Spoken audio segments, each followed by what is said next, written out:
అనేసి ఇనిపిస్తుంది. అది ఎంతవరకు వాస్తవం ఏంటి? సుధీర్ ఈరోజు కూడా రాలేదు. అదే నాకు ఏందంటే సుధీర్ గారు చాలా రెస్పాన్సిబుల్ పర్సన్ అనే నేను సినిమా బేసిక్‌లీ ఆయనని హీరోలాగా ఒప్పుకున్నది ఎందుకంటే ఆయన చాలా కింది నుంచి పైకొచ్చాడు. ఆయనకి ఎప్పుడు పెట్టలేని బడ్జెట్ పెడుతున్నాము కాబట్టి హీల్ డూ జస్టిఫికేషన్ అనుకొని సెలెక్ట్ చేశాము. ఆయన మంచి ఫ్యామిలీ నుంచి కూడా వాళ్ళ పేరెంట్స్ మంచోళ్ళు, అప్‌బ్రింగింగ్ మంచిది. సో నేను I'm believing that he'll come. ఎందుకంటే మేము ఎక్కువ రోజులు వెయిట్ చేయలేదు. చాలా రోజులు ఇప్పుడు సినిమాని ఆపి దాన్ని కరెక్ట్ చేసుకొని ఫినిష్ చేయడానికి మాకు టైం పట్టింది. అందులో మళ్ళీ ఇప్పుడు ఛాంబర్‌లో ఇష్యూ ఉంది. ఆ ఛాంబర్‌లో వాళ్ళు డిసిషన్ తీసుకునే వరకు నేను ఎక్కువ డిస్క్లోజ్ చేయలేను. So we are waiting for the chamber to take decision. Once it's come వచ్చేస్తాడు. ఆయనకి ఎందుకంటే ఆ డైరెక్టర్ ఆ టీమ్‌తోని కొంచెం ఉంటే ఎట్లైనా కొంచెం తీసుకోనికి డిసిషన్ ఆయనకు కూడా టైం పడుతుంది కాబట్టి we are waiting. We don't have anything against him.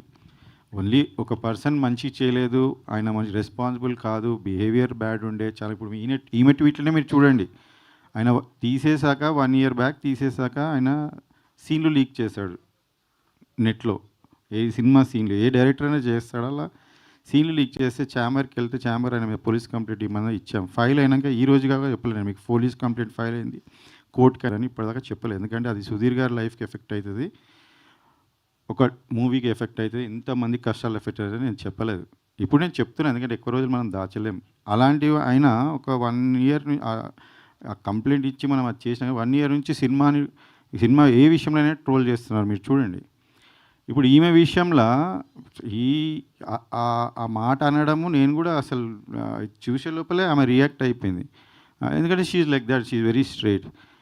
అదే ఆమె కూడా అదే అంటది. ఇప్పుడు ప్రాబ్లం ఉంటే మీరు ఛాంబర్కి వెళ్ళండి, మీరు డైరెక్టర్ అయితే వాళ్ళ అసోసియేషన్లో కంప్లైంట్ చేయండి, అట్లెట్లనైనా మీరు ప్రూవ్ చేసుకుందామంటే ఆయన ఎందులో మెంబర్ కాదు. ఆయన ఇంతకుముందు కూడా 2 సార్లు సినిమాల నుంచి బయటికి పంపించేశారని మీకు ఇంకా దిల్రాజు గారు కూడా ఆయన ఆపి వేరే వాళ్ళతో ఫైనాన్స్ చేయించుకున్నాడు ఆ ఫస్ట్ మూవీ. సో ఇవన్నీ కూడా అందరికీ తెలుసు ఇండస్ట్రీలో.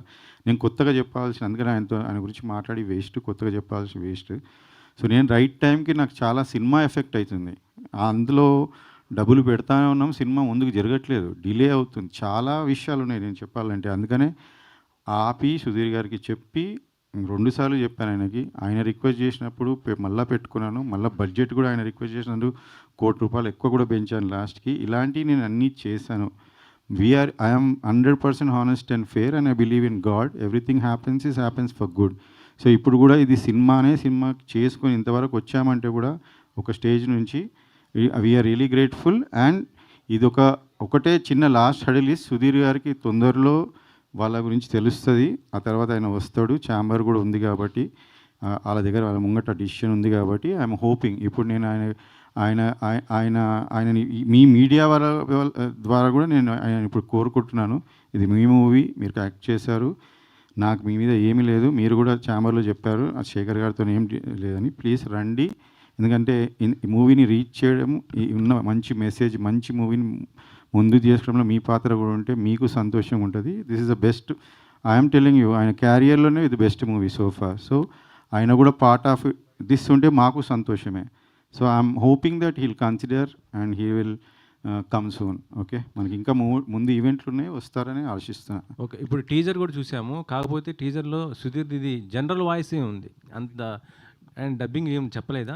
జనరల్ వాయిస్ మాకు సినిమా మొత్తం మూవీ కొంచెం అడ్వాన్స్ టెక్నాలజీ వాడామండి. అంటే నా ఫ్రెండ్ ఇందులో మీరు ఆ టర్మే కొత్తది అనుకుంటా, సౌండ్ డిజైనర్. అయితే జర్మనీ నుంచి చూసి ఈ మూవీ స్టార్ట్ చేసే ముందు వచ్చి జర్మనీ నుంచి ఒక హాట్‌స్టార్లో ఒక సిరీస్ చేశాడు. తర్వాత వచ్చి నేను ఇట్లా చేశాను, నీకు డబ్బింగ్ ఇవన్నీ ఖర్చులు తగ్గుతాయంటే నాకు తెలియదు అప్పుడు. ఎందుకంటే మనం జనరల్గా బయట చేయిస్తాం. తర్వాత అట్లానే ఆయన ఇప్పుడే కాదు, మేము స్టార్టింగ్ సాంగ్స్కి ముందే మేము చూసుకుంటున్నప్పుడు సినిమా కూడా అంతా ఆయన క్లీన్ చేసి ఆయన కొత్త టెక్నాలజీ వాడి ఆయన పర్సన్స్ని పెట్టి చేంజ్ చేయాలి. సో జనరల్లీ మనకి అంత అవసరం ఉండదు డబ్బింగ్, కొంచెం న్యాచురల్గా ఉన్న చాట్ల న్యాచురల్గా పెట్టాము. అయితే చాలామంది స్టార్స్ డబ్బింగ్ అట్లనే అయిపోయింది అండ్ మోస్ట్లీ ఆన్ సెట్స్ అయిపోయింది. ఎందుకంటే ఆయన కొత్త ఎక్విప్మెంట్ తెచ్చి వాడింది కాబట్టి మాకు అది హెల్ప్ అయింది. సింక్ సౌండ్లో ఏమైనా చేశారా? I clearly don't know that technology. ఆయన కొత్తగా జర్మనీ నుంచి వచ్చి వాడాడు ఒక ముగ్గురిని పెట్టుకొని. ఈ విల్ నెక్స్ట్ ఈవెంట్కి ఆయన కూడా వస్తాడు. రాహుల్, ఆయన పేరు Rahul Alam. Is working for very big project. నేనే ఫస్ట్ సినిమాలో ఇంట్రడ్యూస్ చేయడం నేనే. So he work for me free. ఆయన ఆ టెక్నాలజీ అడగండి మీరు. ఓకే, శేఖర్ గారు, నాకు 2 క్వశ్చన్లు అండి. అంటే కథ మీరు ఫస్ట్ నుంచి ఉన్నారా? కథ డైరెక్టర్ చెప్పినప్పుడు మీకు అంటే కథ మీద ఇంట్రెస్ట్ తోటి సినిమా స్టార్ట్ చేశారా? లేతే సుధీర్ కోసం చేశారా?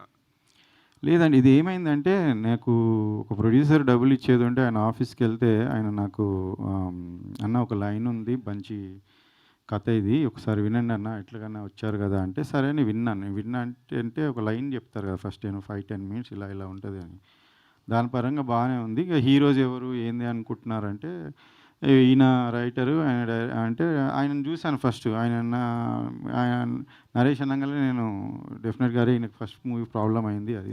లేదన్నా ఆయన కథనే కథ తీసుకొని మనం వేరే డైరెక్టర్‌తో చేద్దాం అన్నాడు. సరేనా వేరే డైరెక్టర్ ఓకే అనుకొని మేము కూడా ఏమన్నాం సరే లైన్ ఇది. సో ఎట్లా ఇది మీరు చెప్పింది కదా ఫస్ట్ హాఫ్, సెకండ్ హాఫ్ అంటే సార్ నేను ఒక 45 ఏమంటారు దాన్ని మినిట్స్ అంతనే రాసాను. ఇంకా మిగతాది మీరు రైటర్స్‌ని ఇస్తే నేను కూర్చొని డెవలప్ చేసి ఇస్తాను ఒక 20 డేస్‌లో అన్నారు. అంటే సరే నేను ఆలోచించి చెప్తా 2 డేస్ తర్వాత మరి హీరో అనుకుంటున్నారు అది ఇది అని. అంటే డైరెక్టర్‌ని వేరే వాళ్ళని కల్పించారు. ఆ డైరెక్టర్స్ కూడా కొత్తోళ్ళు. నేను ఇంతకుముందు కొత్తోళ్ళతో వర్క్ చేసి నాకు ఒక ఇబ్బంది అయితే నేను వద్దులే అని నేను ఆలోచిస్తున్న టైంలో హీరో అంటే ఇంక ముగ్గురు ఆప్షన్స్ ఉండే. ఇద్దరు పెద్దోళ్ళు ఉండే. ఈయన సుధీర్ గారు వాళ్ళిద్దరి కన్నా చిన్నగా ఉండే. అయితే నాకు generally that's what I'm very నేను చాలా మిడిల్ క్లాస్ ఫ్యామిలీ నుంచి వచ్చినానండి. కష్టపడేటోళ్ళంటే నాకు ఇష్టం. వాళ్ళని కన్సిడర్ చేద్దామని ట్రై చేసి లేకపోతే నాకు చాలామంది పెద్ద హీరోల ఫ్యామిలీస్ వాళ్ళ పిల్లలు చాలామంది తెలుసు నాకు. నేను అప్రోచ్ అవ్వచ్చు. కానీ ఇలాంటి రోలు నాకు అనిపించింది ఏంటంటే సుధీర్ క్యాన్ డూ ఇట్. ఎందుకంటే ఆయన హంగర్ ఆ చిన్న వచ్చిండు కాబట్టి ఆ హంగర్ ఉంటుంది. అంటే ఆ రోల్ని చూసినప్పుడు మనకి ఈ హీరో చేయగలుగుతాడు హీరో అని నాకు జడ్జిమెంట్ ఉంది. ఎందుకంటే నేను చాలామంది సినిమాలు చూసి చెప్తుండే ప్రివ్యూలోకి పోయి చెప్తుండే సినిమా ఆడుతున్నా నేను ఆల్మోస్ట్ 90% కరెక్ట్ ఉండే దాంట్లో. సో నేను అట్లా సుధీర్ గారు అనగానే నేను ఓకే అన్న ఆయనకి ఇది స్టోరీ నచ్చిందని ఆయన కూడా ఇంట్రెస్ట్ ఉండే ఓకే అని ఇంకా అప్పుడు మీరు చెప్తూ 40% స్టోరీ ఉంది, 40% స్టోరీ తోటి మేము ఓకే చేసాం అంటున్నారు. అంటే సుధీర్ కూడా హీరోగా వచ్చినప్పుడు కూడా అంతే లైనే సార్ లైనే సుధీర్ కూడా లైనే ఫుల్ ఫ్లెజ్ లేదు ఫుల్ స్క్రిప్ట్ కూడా రాలేదు. అదొక స్కామ్ అయింది సార్ నాతో స్కామ్ అయింది. అది ఏమైందంటే సుధీర్ యాక్చువల్లీ ఆ ప్రొడ్యూసర్స్కి డేట్స్ ఇచ్చాడంట. అది ఈ ప్రొడ్యూసర్కి ఎన్ని సినిమాలు చెప్పినా ఆయన నచ్చలేదంట. ఈ పర్సన్స్ స్క్రిప్ట్ చెప్పంగా ఆయన నచ్చిండంట. అప్పుడు నా డబ్బులు ఇస్తాను నాకు ఆఫీస్ పిలిచి నాకు ఈ స్టోరీ చూపించారు. ఇది ఆయన్ని ఒప్పుకున్నాడు చెప్పిన నరేష్ ఒప్పుకున్నాడు. ఇది నేను డెవలప్ లేదన్న తర్వాత నాకు ఎప్పుడు చెప్పారంటే రాసుకుంటా సుధీర్ రైటర్ కూడా ఉండే మా రైటర్ నేను ఇద్దరిని పెట్టా అందరు రైటర్ చెప్పిన ఎందుకు ఇంత స్క్రిప్ట్ ఎందుకు లేదు అంటే అన్న అది సారు నాకు ఆయన ఏ స్టోరీ నచ్చలేదు అంటే లాస్ట్ సుధీర్ వేరేలో డేట్స్ ఇస్తాడంటే నన్ను తీసుకుపోయి కల్పించిండు. అప్పుడు ఏది చెప్పాలి నా దగ్గర 2 స్టోరీలు ఉండే ఒకటి చెప్పినా ఆయన నచ్చలేదు ఇంకోటి ఇది అట్లనే చెప్పేసిన నచ్చిండు అని చెప్పారు. ఆ స్టోరీ ఇంకా నన్ను ఇరికిచ్చారు అలా. సో ఇది జరిగింది. సో నేను అది డెవలప్ చేయించుకున్నాను. ఈవెన్ ప్రీ ప్రొడక్షన్ 5 months వరకు హాఫే రాశారు. కానీ ఆ సెకండ్ హాఫ్ వాళ్ళకి వస్తలేదు. సో క్యారెక్టర్స్ ఆర్క్ అవన్నీ మనకు చాలా ఇంపార్టెంట్ కదా అవి వస్తే లేకుండా ఇక డిలే అవుతుంది. సుధీర్ గారికి లేట్ అవుతుంది. 6 months వెయిట్ చేస్తున్నారు. డైరెక్టర్ ఏమన్నా కండిషన్ అంటే నేను సినిమా ఫినిష్ చేయక చేయొద్దు అని ఏ సినిమాలు ఆయననేమో నాకు ఏం చేయట్లేదు సార్ అంటే ఇంకా మేము సరే ఫస్ట్ హాఫ్ అయినా కానీ స్టార్ట్ చేసాం. అది అయిపోయినాక నేను లాక్ అయిపోయినా బేసికలీ. సో నాకు తర్వాత బడ్జెట్లు ఎక్కువైపోయి ఆయన అన్ప్రొఫెషనలిజం చాలా కష్టమైంది. సో ఇప్పుడు మీరు కంప్లీట్ చేస్తున్నారా వేరే డైరెక్టర్ని పెట్టుకున్నారా అంటే ఎంతవరకు కంప్లీట్ అయింది ఇప్పుడు 100% ఫినిష్ అయింది. ప్యాచ్ వర్క్స్ ఉంటాయి ఓకే. అండ్ నాకు చాలా మంచి టీం దొరికిండు వాళ్ళు. I think first time director పేరు కూడా లేకుండా పోస్టర్ రిలీజ్ చేశారు కదా అంటే డైరెక్టర్ పేరు అదే సార్ నేను ఇప్పుడు డైరెక్టర్ అనేది ఇంపార్టెంట్ కాదు సినిమాకి. నాకు అనిపించింది ఏంటంటే ఆయననే లేడు. ఆ స్థాయి ఇచ్చినప్పుడు ఆ స్థాయి పర్సన్ ఎలా బిహేవ్ చేయాలి. ఇప్పుడు we marry person you can't doubt your own wife or husband when you enter relationship. అందరినీ డౌట్ పెడతామంటే సరే వీడు అందరికి అయ్యే వరకు సినిమాలో మేము డీప్లోకి వెళ్ళిపోయాం. తర్వాత తిరిగి వచ్చి చూస్తే ఇక్కడ మిస్టేక్ ఇక్కడే ఉంది. సో అది జరుగుతుంది సార్ చాలామందికి సినిమాలు ఆగిపోతాయి బేసికలీ. నేను ఆగకుండా చేశాను. నేను ఏది చేశానో అది హానెస్ట్గా సినిమాని బయటపడేశాను. వీళ్ళందరి లైఫ్ 100 members అట్లీస్ట్ అందులో కొంత వాళ్ళు ఉన్నారు పాత వాళ్ళు ఉన్నారు. బట్ కొత్త వాళ్ళు basically they deserve to be movie to come up. And ఇలానే సినిమాలు ఆగుతూ ఉంటే మనము ఎవరో ఒకరు ధైర్యం చేయకుండా కాదు. నాకెందుకు అవుతుంది నేను అనుకున్నాను. But okay maybe I'm the first one and new one. So ఆమెకు కూడా చాలామంది ఫోన్లు చేశారు ఇండస్ట్రీ నుంచి. అట్లెట్లా నువ్వు ప్రొడ్యూసర్కి సపోర్ట్ చేస్తావని. ఆమె actually she stood by me. So నా రెస్పాన్సిబిలిటీ ఇంత పెరిగింది. చాలామంది కొత్తోళ్ళు కొత్త టీంలో వాళ్ళు నాతో ట్రావెల్ చేస్తున్నారు సెకండ్ మూవీ వేరే మూవీ కోసం. నా బాధ చూడలేక వాళ్ళు నా ముందుకొచ్చి హెల్ప్ చేశారు.